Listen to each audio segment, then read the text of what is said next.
ઇતિહાસ ભાગ 7ની ચર્ચા કરીએ. ગૌતમ બુદ્ધના મતે દુઃખનું મુખ્ય કારણ કયું હતું? તો કે તૃષ્ણા. પોતાનો દીકરો મરી જવાથી ગૌતમ બુદ્ધ પાસે કોણ ગયું હતું? કિસ્સા ગૌતમી. જૈન તથા બૌદ્ધ ભિક્ષુઓ ક્યાં રહેતા હતા? તો કે સંઘો અને વિહારોમાં. મહાવીર સ્વામીનું મૂળ નામ શું હતું? તો કે વર્ધમાન. ખાસ યાદ રાખવાનું, મહાવીર સ્વામી વર્ધમાન. મહાવીરનો જન્મ કઈ જગ્યાએ થયો હતો? તો કે કુંડગ્રામમાં. મહાવીર સ્વામીની માતાનું નામ શું હતું? ત્રિશલા દેવી. મહાવીર સ્વામીના પિતાનું નામ હતું સિદ્ધાર્થ. મહાવીરના પત્નીનું નામ હતું યશોદા અને મહાવીરની પુત્રીનું નામ હતું પ્રિયદર્શના. મહાવીર સ્વામીના માતાનું નામ ત્રિશલા દેવી, પિતાનું નામ સિદ્ધાર્થ, પત્નીનું નામ યશોદા અને પુત્રીનું નામ પ્રિયદર્શના. મહાવીર સ્વામીએ કેટલા વ્રત આપ્યા હતા? તો કે 5 વ્રતો આપ્યા હતા. મહાવીર સ્વામીના ઉપદેશોને લીધે સમાજમાં શું બંધ થઈ ગયું? તો કે પશુ હિંસા બંધ થઈ ગઈ. મહાવીર સ્વામી જૈન ધર્મમાં કેટલામાં તીર્થકર ગણાય છે? 24માં તીર્થકર. મહાવીર સ્વામીએ કેટલા વર્ષ સુધી તપ કરીને જ્ઞાન પ્રાપ્ત કર્યું? તો કે 12 વર્ષ સુધી તપ કર્યું પછી જ્ઞાન પ્રાપ્ત થયું. મહાવીર સ્વામીએ કેટલા વર્ષની ઉંમરે ઘર છોડ્યું? 30 વર્ષની વયે. ધાર્મિક ઉપદેશ આપવાનું કામ કરવામાં કયા સ્ત્રી વિચારકનો ઉલ્લેખ થયેલો છે? તો કે ગાર્ગીનો. અશોકના શિલાલેખ ક્યાં આવેલા છે? તો કે જૂનાગઢમાં. ચાણક્ય કયા વિષયમાં નિપુણ હતા? અર્થશાસ્ત્રમાં. મગધ સામ્રાજ્યની રાજધાની કયા સ્થળે હતી? તો કે પાટલીપુત્રમાં. મગધ સામ્રાજ્યની પ્રાદેશિક રાજધાની કયા સ્થળે હતી? તક્ષશિલામાં. તો જો આ ખાસ યાદ રાખવાનું કે મગધ સામ્રાજ્યની રાજધાની પાટલીપુત્રમાં હતી, પરંતુ પ્રાદેશિક રાજધાની પૂછે તો પ્રાદેશિક રાજધાની હતી તક્ષશિલામાં. કયા યુદ્ધમાં વિજયી મેળવ્યા પછી સમ્રાટ અશોકનું હૃદય પરિવર્તન થયું? તો કે કલિંગના યુદ્ધ પછી અશોકનું હૃદય પરિવર્તન થયું. કલિંગ એટલે હાલનું કયું રાજ્ય? તો કે ઓરિસ્સા. ઓડિશા છે એ કલિંગ. સમ્રાટ અશોકે પોતાના પુત્ર પુત્રીને ધર્મ પ્રચાર માટે કઈ જગ્યાએ મોકલેલા હતા? તો કે સિલોન એટલે કે શ્રીલંકા મોકલેલા. સમ્રાટ અશોકના પુત્રનું નામ શું હતું? તો કે મહેન્દ્ર. સમ્રાટ અશોકના પુત્રનું નામ શું હતું? મહેન્દ્ર. સમ્રાટ અશોકની પુત્રીનું નામ હતું સંઘમિત્રા. સમ્રાટ અશોક કયા વંશનો રાજા હતો? તો કે મૌર્ય વંશનો રાજા હતો. સમ્રાટ અશોકના પિતાનું નામ શું હતું? તો કે બિંદુસાર. અને બિંદુસારના પિતાનું નામ શું હતું? ચંદ્રગુપ્ત મૌર્ય. ચંદ્રગુપ્ત મૌર્યનો પુત્ર બિંદુસાર અને બિંદુસારનો પુત્ર અશોક. સમ્રાટ અશોકે કોના ઉપદેશથી બૌદ્ધ ધર્મનો અંગીકાર કર્યો હતો? ઉપગુપ્તના ઉપદેશથી. તો યાદ રાખવાનું, સમ્રાટ અશોકે ઉપગુપ્તના ઉપદેશથી બૌદ્ધ ધર્મનો અંગીકાર કર્યો. સમ્રાટ અશોકના પિતાનું નામ શું હતું? સમ્રાટ અશોકના પિતાનું નામ તો કે બિંદુસાર.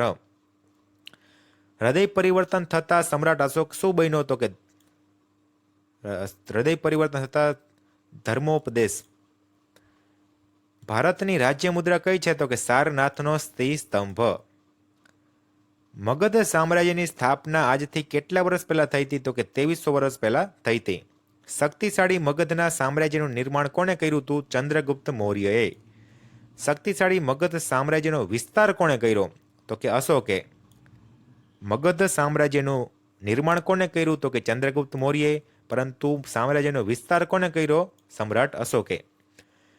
સમ્રાટ અશોક શું જીતીને પોતાની મહત્વાકાંક્ષા પૂરી કરવા ઈચ્છતો હતો? તો કે કલિંગને. કલિંગના યુદ્ધમાં કેટલા લોકો બંદી બનાવવામાં આવ્યા હતા? તો કે આશરે 1.5 લાખ લોકો. કલિંગના યુદ્ધમાં આશરે 1 લાખથી વધારે લોકો માર્યા ગયા હતા. અશોકે શાના પ્રચાર માટે શિલાલેખો કોતરાવ્યા હતા? તો કે ધર્મના પ્રચાર માટે. મૌર્ય સામ્રાજ્યની સ્થાપના કોણે કરી હતી? ચંદ્રગુપ્ત મૌર્યએ. મૌર્ય સામ્રાજ્યની સ્થાપના ચંદ્રગુપ્ત મૌર્યએ કોણે મદદથી કરી હતી? તો કે ચાણક્યની મદદથી કરી હતી. કલિંગનું રાજ્ય પહેલા કયા સામ્રાજ્યનો એક ભાગ હતું? તો કે મગધનો. મૌર્ય સામ્રાજ્યના પતન પછી ઉત્તર પશ્ચિમ ભાગમાં કયા રાજાનું શાસન સ્થપાયું હતું? તો કે શક રાજાનું. યાદ રાખવાનું કે મૌર્ય સામ્રાજ્યના પતન પછી ઉત્તર પશ્ચિમ ભાગમાં શક રાજાનું શાસન સ્થપાય છે. અને શકો પછી કોણ આવે છે? તો કે કુષાણો આવે છે. ઉત્તર અને મધ્ય ભારતના પ્રદેશોમાં તો કે પુષ્યમિત્ર શુંગ છે. અને પુષ્યમિત્ર શુંગ પછી કણવનું શાસન આવે છે.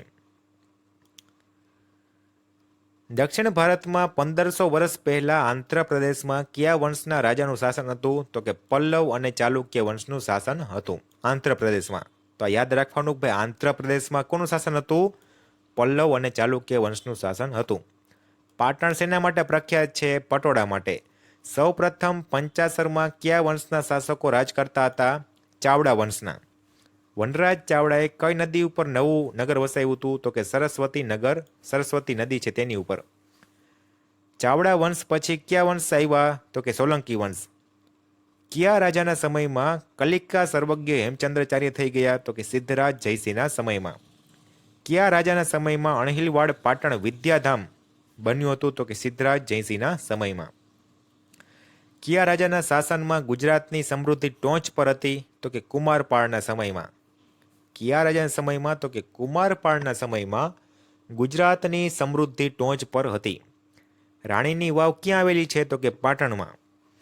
રાણીની વાવનું બાંધકામ કોણે કરાવ્યું હતું? રાણી ઉદયમતીએ. રાણીની વાવનું બાંધકામ રાણી ઉદયમતીએ કરાવેલ છે. રાણીની વાવનું બાંધકામ કોની યાદમાં કરવામાં આવેલ હતું? તો કે રાજા વીરસિંહની યાદમાં. રાજા વીરસિંહની યાદમાં રાણીની વાવનું બાંધકામ કરવામાં આવેલ હતું. રાણીની વાવ કેટલા માળની છે? તો કે 7 માળની છે. રાણીની વાવ પાટણમાં આવેલી છે, 7 માળની છે. રાણી ઉદયમતી બંધાવેલ છે અને રાજા વીરસિંહની યાદમાં બંધાવેલી. મલાવ તળાવ ધોળકામાં આવેલું છે અને મુનસર તળાવ છે તે વિરમગામમાં આવેલું છે. મુનસર તળાવ એટલે કે અર્ધ સહસ્ત્રલિંગ તળાવ. તો પૂછાય કે ભાઈ અર્ધ સહસ્ત્રલિંગ તળાવ કઈ જગ્યાએ છે? તો કે વિરમગામમાં. તે જ મુનસર તળાવ. કોના કહેવાથી ધોળકામાં મલાવ અને તળાવ અને વિરમગામમાં મુનસર તળાવ બાંધવામાં આવ્યા હતા? તો કે રાજમાતા મિનળ દેવીના કહેવાથી. ગુજરાતમાં સહસ્ત્રલિંગ તળાવ ક્યાં આવેલ છે? તો કે પાટણમાં. સહસ્ત્રલિંગ તળાવ કઈ જગ્યાએ છે? તો કે પાટણમાં. 1178માં શાહબુદ્દીન ઘોરીએ કોણે હરાવ્યો હતો? નાયકા દેવીને. તો યાદ રાખવાનું, 1178માં શાહબુદ્દીન ઘોરીને નાયકા દેવીએ હરાવ્યો હતો. અમદાવાદ શહેર કોને વસાવ્યું હતું? તો કે અહમદ શાહે 1411માં. અમદાવાદ શહેર કોને વસાવ્યું હતું? અહમદ શાહે 1411માં. હેમચંદ્રાચાર્યએ રચેલો વ્યાકરણ ગ્રંથનું નામ હતું સિદ્ધ હેમ શબ્દાનું શાસન. સોલંકી યુગમાં સોમનાથ પાટણ કયા ધર્મનું પ્રખ્યાત ધામ હતું? તો કે શૈવ ધર્મનું. સોમનાથ પાટણ છે તે શૈવ ધર્મનું અને સોલંકી યુગ દરમિયાન વૈષ્ણવ ધર્મ માટે હતું દ્વારકા. ગુજરાતમાં સૂર્ય મંદિર ક્યાં આવેલું છે? તો કે મોઢેરામાં. ગુજરાતમાં સુપ્રસિદ્ધ કીર્તિ તોરણ તો કે વડનગરમાં આવેલું છે. વનરાજ ચાવડાનું પિતાનું નામ હતું જય શિખરી. અણહિલવાડ પાટણ કયા ગામનું અપભ્રંશ થયેલું નામ છે? તો કે અનાવાડ. વનરાજ ચાવડાના મિત્રનું નામ શું હતું? તો કે અણહિલ ભરવાડ અને ચાપો વાણિયો. અણહિલ ભરવાડના નામ પરથી વનરાજ ચાવડાએ અણહિલપુર પાટણ શહેર વસાવ્યું અને ચાપા વાણિયાના નામ ઉપરથી વનરાજ ચાવડાએ ચાપાનેર શહેર છે તે વસાવે છે. તો આજનો ભાગ પૂર્ણ કરીએ છીએ. અસ્તુ.